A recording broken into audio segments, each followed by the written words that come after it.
मुझा भाइरो मुझा दोस्तो ही वडो कम का नंढड़ी गाल काने मोबाइल खराब थे थी वञो था मशीन बोरिंग खराब थी थी ठारायो था जिंद जान में बीमारी अचे थी इलाज करायो था फसलन के बीमारियूं थियनि थियूं स्प्रे करायो था बीमारनि जो को न को हल कढो था वणनि में पानी बिठो फिफड़ी लगी वई सब पानी कढाए छॾियो तो कॾहिं जांचो था ये हेॾियूं सारियूं ॻाल्हियूं ॿुधो पिया अहलदीसनि जी ॻाल्हि ॿुधो देवबंदियुनि जी ॻाल्हि ॿुधो बरेलवियुनि जी ॻाल्हि ॿुधो अहल तशद्दुद जी ॻाल्हि ॿुधो हर हिक जी ॻाल्हि ॿुधो क़ुरान मजीद में अल्लाह ताला फरमायो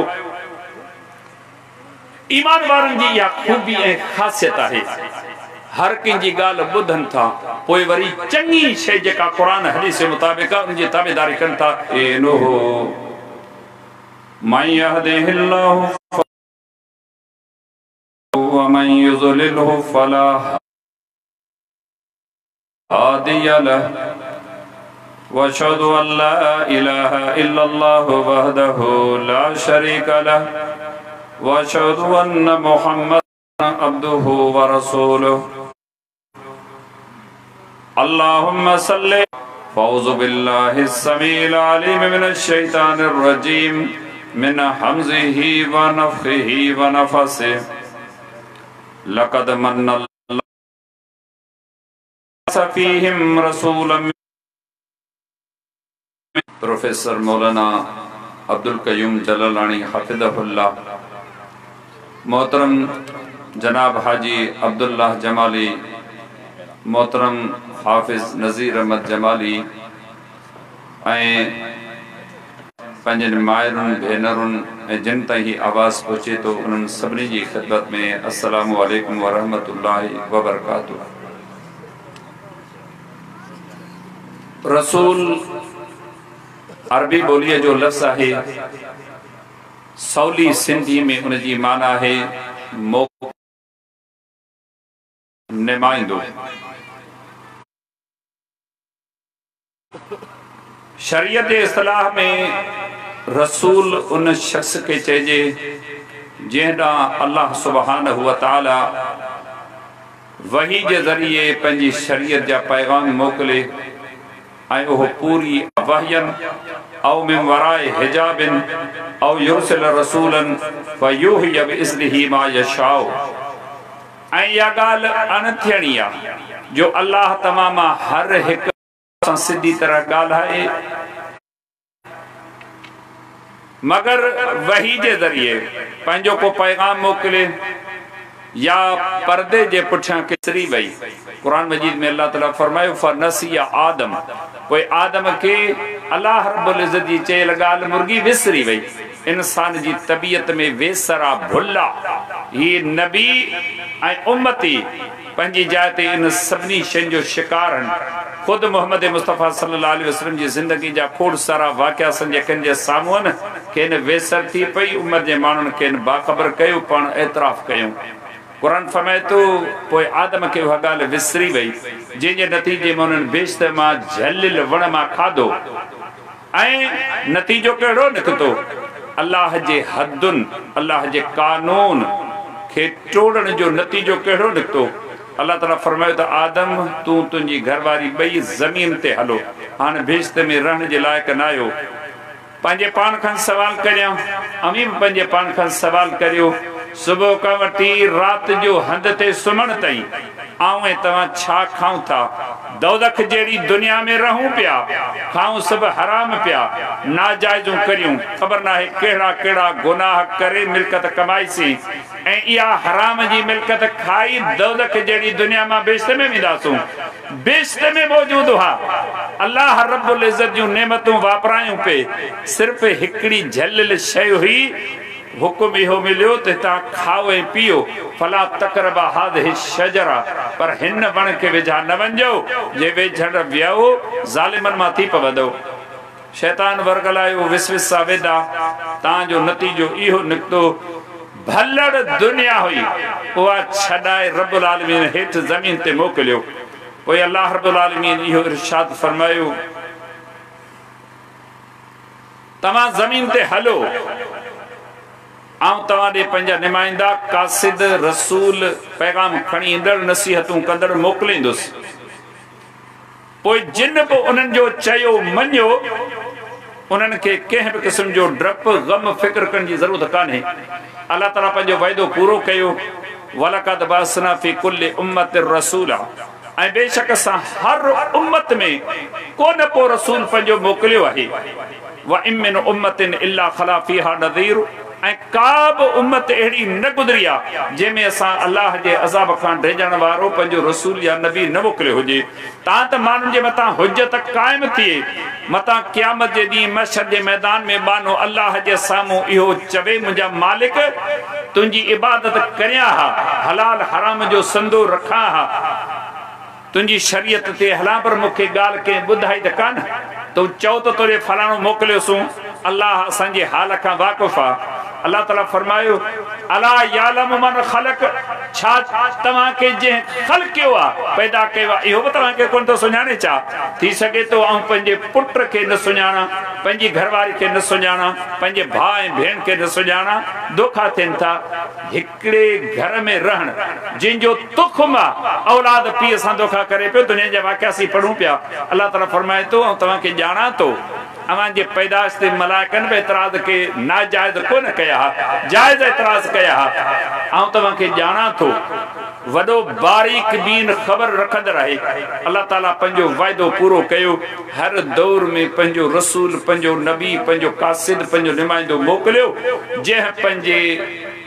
पालनहार जा सभई अहकाम पूरी अमानत सां पहुचाया अल्लाह ताला नूह अलैहिस्सलाम के पहिरियों नबी बनाए मोकिलियो ऐं अल जी दुनिया है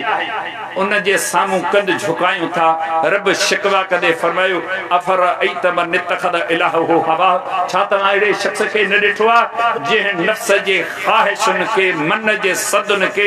इलाह ऐं महबूद जो दर्जो ॾिनो आहे जीअं दिलि कढे जीअं मन चवे इहा असांजी ज़िंदगी आहे अल्लाह ताला फरमाए थो त न जेकॾहिं चाहियो था मोमिन सॼा वञूं क़यामत में कामयाब ऐं कामरान थियूं न पोइ पंहिंजी मर्ज़ी पंहिंजो अख़्तियार न हलायो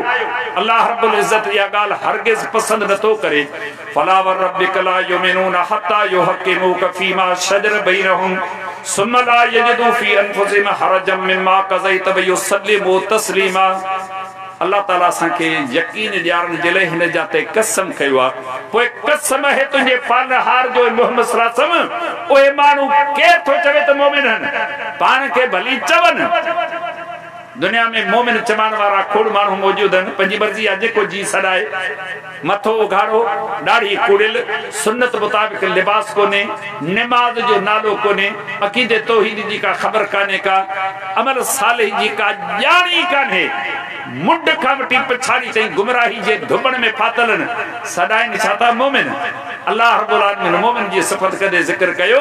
पोइ तुंहिंजे पालनहार जो मोहम्मद सल्लल्लाहु अलैहि वसल्लम कसम आहे ए माण्हू हरगिज़ कॾहिं कंहिं बि सूरत में मोमिन न आहिनि केड़ा एसी ताईं जो तव्हां वटि अचनि पंहिंजा झेड़ा झगड़ा इख़्तिलाफ़ इंतिशार पाण में विढ़ियल आहिनि तव्हांजे साम्हूं हाज़िर थियनि अमां ॿिन्ही धुरियुनि जूं ॻाल्हियूं ॿुधो पोइ अमीं उन्हनि जो फ़ैसिलो करियो कीअं बिमा अराक अल्लाह जी अल्लाह तव्हांखे ॾेखारियो सेखारियो सम्झायो आहे पोइ अव्हां जे फ़ैसिले खां पोइ जेकॾहिं बख़ुशी ख़ुशी सां फ़ैसिलो न क़बूल कनि न अमल बि कयूं निमाज़ में पढ़ियूं साईं नथा हलूं मुला छड़ी नथा चवंदा कब्र में ही थींदव जहन्नम में ही वेंदव बस ने डप नची खया आहियूं क़ुरान तो फरमाए अमल करियो ख़ुशीअ सां राज़ी थी करे अमल करियो मजबूरी में लाचार में अमल किथां रब क़बूल कंदो रब्बुल आलमीन फरमाए तो बख़ुशी जॾहिं तव्हांजी ॻाल्हि मञनि न त पोइ मोमिन जेकॾहिं बख़ुशी न मञूं और अर्श तां अल्लाह कसम खणी करे चवां थो इहे माण्हू मोमिन न आहिनि या अय्युहल्लज़ीना आमनू अतीउल्लाह व अतीउर रसूल व उलिल अम्रि मिनकुम فَإِن تَنَازَعْتُمْ فِي شَيْءٍ فَرُدُّوهُ إِلَى اللَّهِ وَالرَّسُولِ إِن كُنتُمْ تُؤْمِنُونَ بِاللَّهِ وَالْيَوْمِ الْآخِرِ ذَلِكَ خَيْرٌ وَأَحْسَنُ تَأْوِيلًا اے ایمان وارو چيو مڃو الله جو چيو مڃو ان جي رسول جو آهي کہ جو ذکر جن جا نعرا هنو تا زندہ باد مردہ باد فلانو اچي خدا جي هن دھرتی تے هڪ الله جو ذکر ٻيو الله جي حبيب محمد مصطفى صلى الله عليه وسلم جو ذکر ٻي जो तो नालो ही कोने उम्मत मां कंहिंजो ज़िक्र चओ तो फलाणी जी ताबेदारी करियो अल्लाह रब्बुल आलमीन पाबंद करे तो ऐ ईमान वारो चयो मञो ताबेदारी करियो फर्माबरदारी करियो अल्लाह जी ऐं अल्लाह जे रसूल सल्लल्लाहु अलैहि वसल्लम जी व उलिल अम्रि मिनकुम उलमा मौजूद आहिनि उन्हनि खां पुछी ॾिसो जॾहिं अमीरनि हाकिमनि जो मामलो आयो न उन्हनि जी ताबेदारी करियो इते अल्लाह ताला अतीउ जो लफ़्ज़ इस्तेमाल कोन कयो अल्लाह पंहिंजे लाइ पंहिंजे रसूल जे लाइ अतीउ जो लफ़्ज़ इस्तेमाल कयो पर अमीरनि हाकिमनि जी इताअत जो मामलो आयो न उते अल्लाह ताला फरमायो उन्हनि जी बे छाजे लाइ जो अल्लाह जे पैगंबर फरमायो जंहिं ॻाल्हि में अल्लाह जे रसूल जी नाफ़रमानी थिए न उन में तव्हां उन जी ताबेदारी फर्माबरदारी न कजो उन्हनि जी चयल ॻाल्हि लिखियल ॻाल्हि कयल अमल भेटबो पैगंबर सां जेकॾहिं अमल पैगंबर जे चवण पैगंबर जी सुन्नत पैगंबर जी तालीम जे मुताबिक़ आहे उहा ॻाल्हि कबी पर जेकॾहिं इएं नाहे उन जी ताबेदारी मशरूत है गैर मशरूत नाहे पोइ अल्लाह ताला फरमायो एड़ी सूरत में छा करियो अल्लाह ताला फरमायो फ़इन तनाज़अतुम फ़ी शैइन पोइ जे करे तव्हां कंहिं बि शइ में इख्तिलाफ़ महसूस करियो ई तरफ़ जो कुरान सूरत निसा 5 सिपारो 8 रुकू है तव्हां खुद आयत मुबारका खणो पढ़ो जंहिंमें अल्लाह रब्बुल आलमीन फरमाए तो पोइ जे करे अवां पाण में इख्तिलाफ़ महसूस करियो केतरो इख्तिलाफ उम्मत के अंदर मौजूद है आऊं भी जाना तो आमी भी जानो था वडे अदब वडे एहतराम वडी संजीदगी सां चंद गालियों अर्ज करियां तो तमा हिकड़ी मस्जिद में वियो मस्जिद जो मुंह पे कबतुल्लाह दे बांग आई अल्लाह जो सद थियो नमाज पढ़े उन नमाज में एक मुसलमान पंजा हथ सीने ते बधा बी मस्जिद में वियो उन मुसलमान दुन जे हेठा हाथ बधा टी मुसलमान जे मस्जिद में वियो उन वरी पंजा हाथ छोड़े नमाज पढ़ी सब मुसलमान सब नमाज पढ़ने वाला अमल जो इख्तिलाफ है एक मुसलमान नमाज जनाजा में सूरतुल फातिहा पढ़े तो बियो मुसलमान उनके नमाज तस्लीम नथो करे चवे तो ही दुआ है बियो मुसलमान नमाज जनाजा खां पोइ बियन नमाज में सूरतुल फातिहा जी तिलावत करे तो ही मुसलमान चवे तो न इमाम जे पुठियां अलंद कोन पढ़बो ही मुसलमान रुकू में वञण महिल पंजा हथ कुल्हन बराबर खणी रफ़ल जदन करे तो बियो मुसलमान कोन तो करे एक मुसलमान सूरतुल फातिहा जे खत्म थियण ते आमीन वडे सॾ चवे तो ऐं बियो मुसलमान दिल में ये लफ्ज़ चवे तो एक मुसलमान 8 रकातों तरावीह नमाज 8 रकातों तरावीह नमाज पढ़े तो ऐं बियो मुसलमान 20 रकातों तरावीह नमाज पढ़े तो तमाम मुखे बतायो ये मुसलमानन जे अंदर अमल में इख्तिलाफ अकीदे में इख्तिलाफ है एक मुसलमान चवे तो अल्लाह ताला पंजी जात जे लिहाज का अर्श ते मुस्तविया अल्लाह जो इल्म हर जाते मौजूद है बियो मुसलमान चे तो न अल्लाह हर जाते हाजिर पाए हर जाते मौजूद पाए यो इख्तिलाफ है अकीदे जो इख्तिलाफ अमल जो इख्तिलाफ कुरान फैसलो कहो कयो फाइन तनाज़अतुम फ़ी शैइन फरुद्दूहु इलल्लाहि वर रसूल पोइ जेकॾहिं तव्हां कंहिं बि शइ में कंहिं बि अमल में कंहिं बि ॻाल्हि में इख्तिलाफ़ महसूस करियो पोइ छा करियो सेयर मुला बि पाण में त ठहो कोन था हिकिड़ो मुलो हिकिड़ी ॻाल्हि करे ॿियो मुलो ॿी ॻाल्हि करे तंहिंजे करे ॿाहूं बदल वाटे न अचबो मस्जिद में न पढ़बी नमाज क़ुरान छा फ़ैसिलो कयो फरुद्दूहु इलल्लाहि वर रसूल पोइ उन इख्तिलाफ़ के मोटायो अल्लाह ॾांहुं ऐं अल्लाह जे रसूल सल्लल्लाहु अलैहि वसल्लम ॾांहुं इन्हें के केड़ा मोटायूं अल्लाह ताला अर्श ते मुस्तवी मोहम्मद मुस्तफा सल्लल्लाहु अलैहि वसल्लम रियाजुल जन्नत मदीनतुल मुनव्वरह में दफन थे लाए असी केड़ा मोटायूं अल्लाह जे पैगंबर सल्लल्लाहु अलैहि वसल्लम ने फरमायो तरक्तु फीकुम शैअइन व फी रवायतन तरक्तु फीकुम अमरइन लन तदिल्लु बादहुमा किताब अल्लाह व सुन्नत नबीही सल्लल्लाहु अलैहि वसल्लम आऊं पंजे वफात पुजाना अमा में बस शयूं छड़े पे वञा जेकॾहिं अवा उन्हनि जी ताबेदारी फर्माबरदारी पैरवी कई हरगिज़ गुमराह न थींदो हिकु अल्लाह जो किताब यानी कुरान मजीद ऐं ॿी सुन्नत ऐं हदीस ने ॿिनि शयुनि जी पैरवी कंदो सारी दुनिया जे इख्तिलाफ़ खे खणी कुरान हदीस जे साम्हूं पेश करियो जेका ॻाल्हि अल्लाह ॿुधाई अल्लाह जे रसूल मोहम्मद मुस्तफा सल्लल्लाहु अलैहि वसल्लम ॿुधाई बा सनद सही असां ताईं जेका ॻाल्हि पहुचेनि कुरान फरमाए फरमाए तो तमी उन शे जी पैरवी करियो नमाज मां हथ न कढो मस्जिद मां हथ न कढो दीन मां हथ न कढो हिक हिक शे जी तहकीक करियो था हालात जे हिसाब सां वणन खे बीमारी लगी एग्रीकल्चर ऑफिसर सां राब्तो आ फील्ड असिस्टेंट सां राब्तो आ सी वणन के स्पॉटेड बोलवर्म लगो आ पिंक बोलवर्म लगो है साईं हिन के फलानी बीमारी लगी आ केले के बंकी टाइप वायरस बीमारी लगी आ भारो करन जी दवा बुधा पंजे जिंद जान के तकलीफ आ थोड़ी तकलीफ थी शुगर टेस्ट करायूं लिपिड्स ओहे पर टेस्ट करायूं मिख जेका है वो टेस्ट करायूं पेशाब टेस्ट करायूं बायोप्सी रिपोर्ट वठूं था पंजे जिंद जान में बीमारियों अचन थियूं केडी मेहनत जफाकशी करियूं था कराची तंजा कशाला काटियूं था बच्चे जे लाइ ज़ाल जे लाइ पंजे बदन जे लाइ कदे वेही विचार कयो तब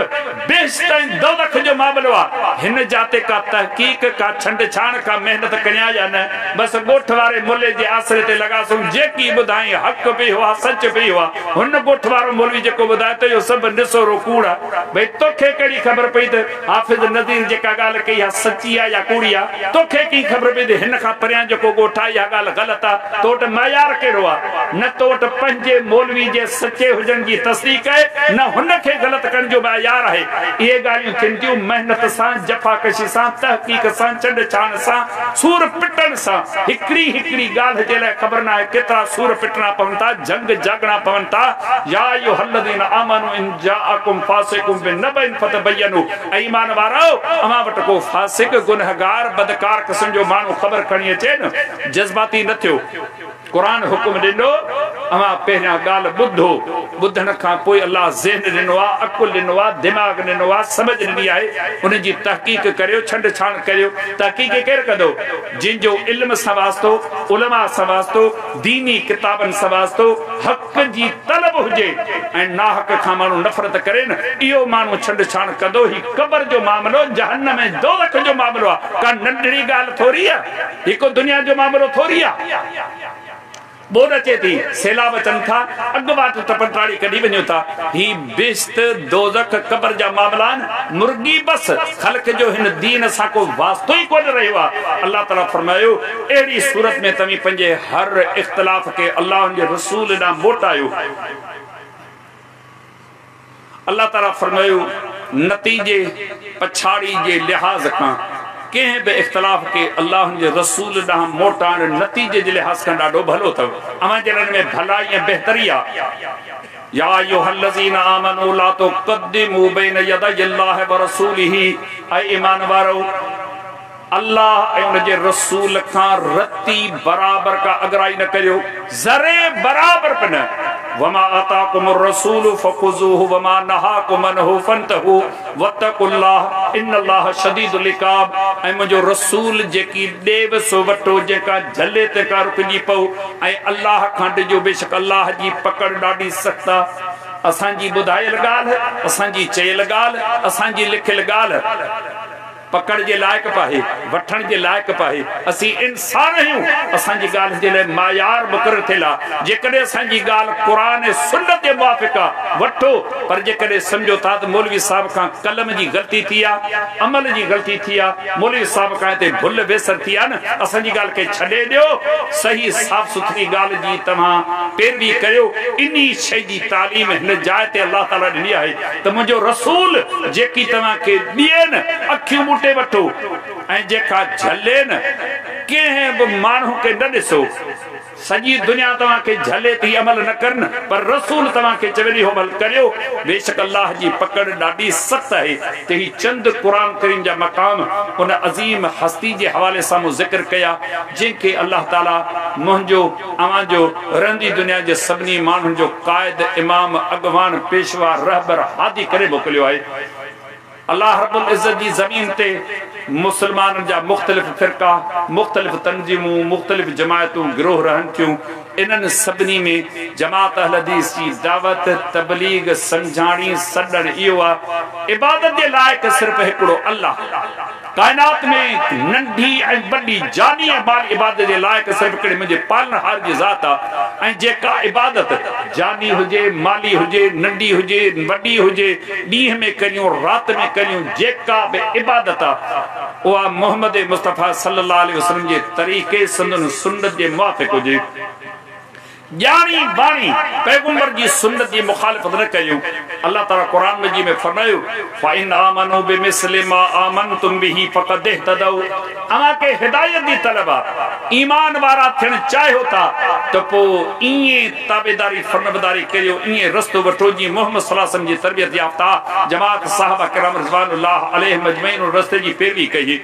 ان عظیم قوم جو ذہن کیڑو ہو فکر کیڑو ہو ذہنیت کیڑی ہوئی ہکڑی حدیث مبارکہ جو ننڈو ٹکڑو تمہیں سامو عرض کریں تو علم جی دنیا میں من سکے جابر جے نالے سا ہکڑی ڈرگی حدیث مبارکہ حدیث شریف کتاب صحیح مسلم میں سیدنا جابر بن عبداللہ رضی اللہ عنہما کا روایت لہے تو نبی صلی اللہ علیہ وسلم جن ہجرت جے 9 سال مدینہ المنورہ میں اعلان کیو آؤں ایندر سال حج کرنے جو ارادو رکھاں تو یعنی سن 10 ہجری میں اعلان کیو وہ جنہیں حج جا دہاڑا آیا جابر رضی اللہ عنہ فرمائے فقدم المدینة بشر کثیر کلہم یلتمس ان یاتم برسول اللہ صلی اللہ علیہ وسلم وہ مدینے میں وڈو انگ مانن جو چی گڈ تھیو ہر ایک جی خواہش تمنا یا ہوئی تو رسول اللہ صلی اللہ علیہ وسلم جن سا گڈ حج بکریوں عمرہ بکریوں ان احکام سکیوں نظرت الى مد بصری بین یدیہ من راکب و ماشن ان یمینہ مثل ذالک و یسارہ مثل ذالک و من خلفہ مثل ذالک جیس تائیں صحت مند مانو جی نظر پئی تھے نا اس تائیں مانو ہی مانو اگیا مانو سجے مانو کبے مانو پٹھیا مانو و رسول اللہ صلی اللہ علیہ وسلم بین اظہرنا رسول اللہ صلی اللہ علیہ وسلم مانو جے وچ میں ہو ऐं सदन मथां वही लथो पे जीअं पाण कयूं पेन ईअं असां अमल पे कयो केॾी वॾी जमायत हुई इन में मर्द पोहा औरतूं हुयूं कंहिं माण्हू संदन कंहिं ॻाल्हि ते अमल ते एतिराज़ न कयो अलाह जा रसूल अवां त हज ही पहिरियों कयो पिया अॻ में त तव्हां हज ई कोन कयो आहे असां हज बि कया उमरा बि कया ईअं कोन कयो सुजी तव्हीं पिया कयो अॼु असीं ॾियूं था न साईं निमाज़ में पढ़ो था रफ़जदन करियो पिया पर असां या किथे का ॾिठी न अबे कई न ॾाॾे कई न नाने कई असां वटि जा शइ कान्हे का अलाह जे पैगंबर सासन जिन जेको अमल कयो उन्हनि खे ख़बर ई अॻियूं ॻाल्हियूं सभु छुटियूं अॼु जेको अमल सिखंदा सुन इहो ई अमल अल्लाह वटि क़बूल पवंदो इहो ई अमल दलील हुज्जत ऐं सबूत साहे अल्लाह जे पैगंबर सल्लल्लाहु अलैहि वसल्लम जिन जी अज़ीम जमात साण गॾु हज कयो हज जा अहकाम सिखिया शरीयत असां खे पाबंद कयो आहे मुस्लमान जेका बि नेकी करियो उहा नेकी पैगंबर जे तरीक़े पैगंबर जी सुन्नत जे मुताबिक़ कयो हा मालूम कान्हे ख़बर कान्हे इल्म कोन्हे इहा अलॻि शइ आहे पर अव्हांखे ख़बर हिकु त वठणु खपे हासिल करणु खपे पर जेकॾहिं नाहे अलॻि शइ आहे पर वठणु खपे वठण खां पोइ रती बराबरि ॼाणी वाणी जेकॾहिं को ग़लती कंदो न उन माण्हू जे अमल जी हालत कहिड़ी थींदी चंद मिसाल पंहिंजे नसीहत जे लाइ अवां हाज़िरिन जे नसीहत जे लाइ अर्ज़ करियां थो नमाज केॾो चोटी जो अमल आहे अहल हदीस देवबंदी बरेलवी अहल तशय्युद जा मुख़्तलिफ़ मुसलमान जा फ़िरक़ान नमाज जी फ़र्ज़त में कंहिंजो इख़्तिलाफ़ कोन्हे नमाज जे पढ़ण में इख़्तिलाफ़ आहे नमाज जे वक़्तनि में इख़्तिलाफ़ आहे पर नमाज जी फ़र्ज़त जे मामले में को बि इख़्तिलाफ़ कोन्हे अल्लाह जे पैगंबर सल्लल्लाहु अलैहि वसल्लम जो फरमान मुबारक आहे सही बुखारी जी हदीस आहे सल्लू कमा रअयतुमुनी उसल्ली नमाज ईअं पढ़ो जी मूंखे पढ़ंदे ॾिसो था मोहम्मद सल्लल्लाहु अलैहि वसल्लम जी वफ़ात थी वई पैगंबर जी नमाज जो तरीक़ो कहिड़ो आहे अल्लाह जा बाना कॾहिं वेही करे को हदीस जो किताब खोले ॾिठो अथव क़ुरान जी का तिलावत करे को नमाज जो तौर तरीक़ो मालूम कयो अथव ऐं अहल हदीसनि खे बि मुखातिब आहियां ॿियनि मक्तब फ़िक्र जे माण्हुनि खे बि अदब एहतराम सां अर्ज़ करियां थो कॾहिं वेही करे नमाज जो को तौर तरीक़ो ॾिठो आहे जी न जेको जिथे आहे न उहो उते मगन आहे त बिने सही आहियां अल्लाह जे पैगंबर अमर कहिड़ो कयो जीअं मूं नमाज पढ़ी आहे मूंखे अल्लाह अमर कयो जिब्रील अलैहिस्सलाम आयो बैतुल्लाह जे बरसां बीही मूंखे निमाज़ पढ़े मूं संदर बरसां बीही निमाज़ पढ़ी आहे जीअं मूंखे जिबरील पढ़ाई आहे ऐं तव्हांखे अमर करियां थो त निमाज़ ईअं पढ़ो पर जेकॾहिं ॼाणी वाणी को पैगंबर जी निमाज़ जे उबतड़ निमाज़ पढ़े न सिर्फ़ हिकिड़ो मिसाल हदीस मुबारका में अर्ज़ कंदो हलां हदीस शरीफ़ जे किताब सही बुखारी मुस्नद अहमद सुनन नसाई जन केतिरनि हदीस किताबनि में रवायत तफसील सां मौजूद आहे मोहम्मद मुस्तफ़ा सल्लल्लाहु अलैहि वसल्लम जन मदीनतुल मुनव्वरा में मौजूद आहिनि मस्जिद नबी जड़ी अजीम जाए जिंजर नबी अलैहिस्सलाम जो फरमाना सलातुन फी मस्जिदी हादा खैरुम मिन अल्फ सलातिन फीमा सिवाहु इल्ला अल मस्जिद अल हराम मुजी हिन मस्जिद यानी मस्जिद नबी में जेको हिकड़ी नमाज अदा करे तो न अल्लाह उनके 1000 नमाजुन जो अजर ऐं सवाब अता करे तो मगर कबतुल्लाह जी मस्जिद अल हराम उन जी हिकड़ी नमाज इमाम इब्न माजे रहमहुल्लाह अबवाबुल अज़ाही में हसन सनद सां हदीस मुबारका नकल कई है जे में कबतुल्लाह जी मस्जिद यानी मस्जिद हराम जी हिकड़ी नमाज जो अजर लख नमाज जो अजर ऐं सवाब है 1000 नमाजुन जो अजर ऐं सवाब मस्जिद नबी जो उन मस्जिद नबी में पान वेठा आहिनि एक सहाबी हाज़िर थियो आहे वुज़ू कई नबी अलैहिस्सलाम जे साम्हूं आयो नमाज पढ़ी हदीस लज़न व रसूलुल्लाह सल्लल्लाहु अलैहि वसल्लम ही न यरमुकुहु ऐं रसूलुल्लाह सल्लल्लाहु अलैहि वसल्लम जन ॾेढी अख सां टेढी अख सां जे नमाज के ॾिठो पे हर आलिम मुबल्लिग दीन जे दाई के गहरी नज़र रखबे नमाज ते ॻाल्हाइण ते खाइण ते पीअण ते पैगंबर जी निगाह केॾी गहरी हुई दस्तरखान ते मौजूद आहिनि इमाम मुस्लिम रहमहुल्लाह किताबुल अशरफ में हदीस मुबारका नकल कई हिकु शख्स खे ॾिठो त जेको खाॿे हथ सां खाए पियो पाण फरमायो कुल बे यमीन तव्हां साॼे हथ सां खाओ उतरो वॾेरे तबके जो माण्हू दुनियादार माण्हू अॼु वॾेरनि खे दुनियादार माण्हुनि खे असां ग़रीबनि जूं ॻाल्हियूं ॾाढियूं ॾुखियूं हज़म थियनि थियूं उनखे थोरो महसूस कयो उन कूड़ हयो अर्ज़ कई त ही मुंहिंजो साॼो हथ जेको आहे न मुंहिंजे वात ताईं नथो अचे मजबूरी में खाॿे हथ सां खां थो अल्लाह जे पैगंबर खे ग़ैब जो इल्मु कोन्हो अल्लाह ताला वही मोकिलियो मोहम्मद सल्लल्लाहु अलैहि वसल्लम तव्हां तां कूड़ हयो अथसि पर हाणे मूंखे ॿुधायो जेसि ताईं तूं हयाती आहीं तेसि ताईं तुंहिंजो साॼो हथ हीअं कोन थींदो तुंहिंजे वात ताईं कोन ईंदो सॼी उमिरि सिधो रहंदो उमिरि भर तूं खाॿे हथ सां खाईंदो रहंदे अल्लाह जे पैगंबर जी केॾी गहरी नज़र हुई इमाम मुस्लिम किताबुल बुयू में नबी अलैहिस्सलाम जी हदीस मुबारका नकल कई है मदीनतुल मुनव्वरा जी बाज़ार में वञनि पिया अन्न जो ढिग पियो आहे पा नबी अलैहिस्सलाम जन अन्न जे ढिग में पंहिंजो हथ अंदर विधो अंदर आलो हो ऐं मथां सुकल हो रही छा मथां सुकल हेठा आलो माना ठगी आहे ये आलो आहे वज़न में तव्हां धोखो कदो फरमायो मन गशना फलैस मिन्ना वींदे वींदे उम्मत जे माण्हुनि खे नसीहत कयूं त जंहिं मिलावत कई धोखो कयो न इहो असां मां कोन्हे ही अल्लाह जे पैगंबर जी केॾी गहरी निगाह हुई ॿियो त ठहियो पर मोहम्मद मुस्तफ़ा सल्लल्लाहु अलैहि वसल्लम सां पोयां फज़ल बिन अब्बास रज़ी अल्लाह अन्हु वेठो आहे हजतुल विदा जे मौक़े ते जाबिर रज़ी अल्लाह अन्हु फरमायो हिकु औरतुनि जो जथो नबी साहब वटां अची लंघियो ऐं फज़ल बिन अब्बास ॾाढो सुहिणो वार ॾाढा मज़ेदार ॾाढो सुहिणो सवलो हीअं औरतुनि ॾे निहारी पा नबी अलैहिस्सलाम जन ज़बान सां कुझु कोन चयो मुंहं खे ॿिए पासे कयूं वरी हितां औरतूं गुज़रियूं हीअं निहारी नबी अलैहिस्सलाम जन वरी मुंहं हीअं करे छॾियो एॾी गहरी नज़र हुई अल्लाह जे पैगंबर जी फरमायो इन्नी अरा माला तरौन व अस्माउ माला तस्मउन जेकी आऊं ॾिसां थो न अवी कोन था ॾिसो आऊं जेकी ॿुधां थो न अवी उहो कोन था ॿुधो अल्लाह जे पैगंबर जी निमाज़ ॾेढी अख सां ॾिठी नमाज पढ़ी आयो सलाम अर्ज कई पान फरमायो इरजे फसल्ली फइन्नक लम तुसल्ली मोटी वनी ॿीहर नमाज पढ़ इन करे जो तो नमाज पढ़ी काने खुदारा जेके वेही चओ था बाबा जहिड़ो न करियो अल ॾिसो जहिड़ो न करियो जेके जी वणे उहे वञी पढ़े आउं बि ईअं थो चवां या तव्हां बि ईअं चवंदा हूंदो बाबा घटि में घटि नमाज़ त पढ़ो जी वणे बि ईअं पढ़ो हिन जाते अल्लाह जे पैगंबर ईअं कोन फरमायो फरमायो मोटी वञ ॿीहर नमाज पढ़ तो नमाज पढ़ी काने का ये अदब हो एहतराम हो हिकु लम्हे लाइ चवे साईं सूर पिटे घर छॾे कम छॾे आयो आहियां वरी इहा तुंहिंजी कान थी हिते असांखे बि ईंदा जन जेके नथा पढ़ उन्हनि खे नथा चओ जेके पढ़नि था उन्हनि जो तव्हां रत सुकाए छॾियो आहे मुंहिंजा भाइरो मुंहिंजा दोस्तो चइबो हुनखे जेको अमल करे थो हू त अमल करे ई नथो असीं चाहियूं था हिकु हिकु अमल अल्लाह जे पैगंबर जी सुन्नत मुताबिक़ हुजे तव्हां वीचारे जी महिनत ज़ाया थियण खां बची वञे उन को एतिराज़ कोन कयो हू अदब एहतराम जा साहिब हुआ नमाज हिकिड़ो दफ़ो पढ़ी ॿियो दफ़ो पढ़ी टियों दफ़ो पढ़ी वारे सां लफ़्ज़ साॻिया चौथे दफ़े दफ़े अर्ज़ कयो लक़द वल्लाहि इज्तहदतु तहक़ीक़ अल्लाह जो कसम जेतिरी मूंखे सम्झ हुई ॼाण हुई अकुल हो इल्म हो उन आधार में निमाज़ पढ़ी आहे पर हाणे मूंखे ॿुधायो त मुंहिंजे निमाज़ में भला ख़ामी कहिड़ी आहे बावज़ू आहियां कबतुल्लाह ॾे मुहा मुस्लमान आहियां मस्जिद नबी जो निमाज़ी आहियां पाण बि अलैहिस्सलाम जन जी हदीस है उन शख्स जे निमाज़ में ॿ नक़्स हुआ ला युतिम रुकूअहु वला सुजूदहु उन शख्स निमाज़ में रुकू सही नमूने सां कोन कया बस रुकू में बीठो